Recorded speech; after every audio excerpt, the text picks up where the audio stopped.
ஜபம் எப்படி தெரியுமா இருக்கு? நேற்று நைட்டு பார்த்துக்கிட்டு இருந்தேன். ஒரு 11:45 12 மணி இருக்கும். ஒருத்தனுடைய ஜப குறிப்பு ஸ்டேட்டஸ்ல வருது, ஜீசஸ் T20 மேட்சை எப்படியாவது இந்தியா ஜெயிக்கணும். என்னைக்காவது ஒரு நாள் இந்திய தேசம் ரசிக்கப்படணும்னு ஸ்டேட்டஸ் போடுறீங்க? நான் கேட்கிறேன், இந்திய தேசத்தை அப்படி நேசிக்கிறியே, இயேசுவே தாவீதின் குமாரன் எனக்கு இறங்க என் பிரச்சனையை மாத்தன்னு கேட்கல, இயேசுவே இந்தியா வெற்றி பெறட்டும்ன்றாயா? அதே ஜபத்தை என் தேசத்துக்காக நீ ஜெபிச்சிருந்தா இன்னைக்கு ஒரு கூட்ட ஜனங்கள் ஆயத்தமாயிருக்குமே. வலது கைக்கும் இடது கைக்கும் தெரியாம எத்தனை ஜனங்கள் மறிச்சு போயிட்டு இருக்கிறாங்க.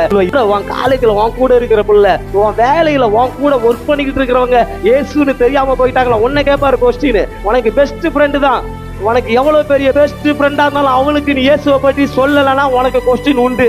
எவ்வளவு அதான் அப்போஸ்தலர் வாசிக்கிற வானத்துக்கும் பூமிக்கும் என்னது இயேசு என்ற நாமமே இல்லாமல் ரட்சிப்பு இல்லை.